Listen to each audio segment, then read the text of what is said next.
Ambassador Thektar's four-chambered hearts nearly stopped when the translation algorithms finished processing the Zilonian military report.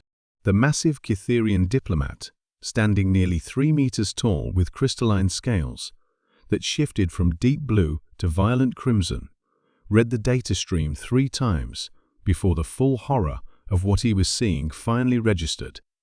Clarification required. Thektar transmitted through the quantum communication array, connecting the neutral station to the Zilonian High Command.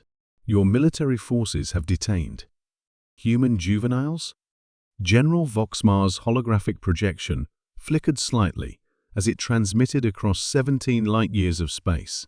The Zilonian commander's insectoid features remained impassive, his compound eyes reflecting the cold light of his command ship's bridge. Affirmative, Ambassador. 47 human offspring, ages ranging from 6 to 16 standard years. They were aboard the transport vessel New Eden when we intercepted it at the border of disputed space. Thektar's scales shifted to a deeper shade of red, a color that, in Cytherian physiology, indicated severe distress verging on primal terror. His species had evolved on a world where the young of any creature were considered sacred, protected by biological imperatives so deep they transcended rational thought. The concept of deliberately imprisoning children was not just morally repugnant to a Cytherian, it was literally incomprehensible. General Thektar's voice carried harmonics that his translation software struggled to convert into Zilonian frequencies. You must release them immediately. You do not understand what you have done. The Zilonian commander's antennae twitched the equivalent of a dismissive shrug. The human juveniles are prisoners of war, taken during a legitimate military action. They will be treated according to the Galactic Convention on NO. The word erupted from Thektar with such force that it overloaded the quantum communication array, causing sparks to fly from the transmission hardware. Emergency protocols engaged automatically, switching to backup systems as the ambassador struggled to regain control of his physiological responses. Dr. Sarah Mitchell, the human xenobiologist assigned to the neutral station, looked up from her research terminal with alarm. She had been working alongside Thektar for 8 months as part of the ongoing peace negotiations between the warring factions, and she had never seen the normally composed Cytherian display such raw emotion. "Ambassador?" she asked quietly, approaching his position near the communication array. "What's happened?" Thektar's scales were now cycling rapidly through different shades of red, a physiological response that Dr. Mitchell's xenobiology training identified as extreme agitation. When he turned to face her, she could see that his usually calm golden eyes had dilated to complete blackness, a stress reaction she had only read about in theoretical studies. "Dr. Mitchell," Thektar said, his voice modulation software working overtime to maintain communication protocols, "I require immediate consultation with your species representatives. The Zilonians have committed an act that may trigger consequences they are unprepared for." Sarah pulled up her personal communication device and began cycling through diplomatic channels. "What kind of consequences?" "Ambassador, you're starting to worry me." Before Thektar could respond, the communication array re-established connection with General Voxmar. The Zilonian commander's hologram materialized with obvious irritation. "Ambassador, your emotional outburst was unnecessary. These are simply prisoners taken in legitimate combat operations."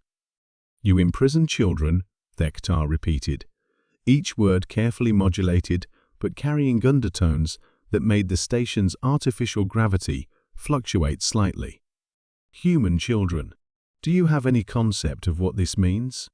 "It means we have leverage for negotiations," General Voxmar replied coldly. "Standard military doctrine." Dr. Mitchell felt her blood pressure spike as the full implications hit her.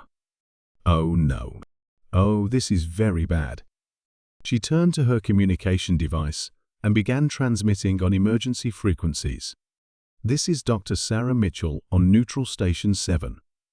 I need immediate priority connection to Admiral Chen and the Human Defense Council. Code Red Diplomatic Emergency. Tektar's scales had now shifted to deep purple, a color Dr. Mitchell had never seen before. According to her xenobiology databases, purple indicated a Cytherian experiencing what could only be described as prophetic dread. General Voxmar, Tektar said, with carefully controlled calm, in the 14,000 years since my species achieved spaceflight, we have encountered 47 different sentient races. We have observed their customs, their wars, their triumphs, and their failures. In all that time, across all those species, there is one universal constant that transcends culture, biology, and evolutionary path. The Zelonian commander's compound eyes focused more intently on the holographic display. And what is that, Ambassador? The protection of children, Tektar replied. It is hardwired into the deepest levels of consciousness in every intelligent species we have ever encountered. Even the most violent, territorial, and aggressive races will unite against any threat to their young.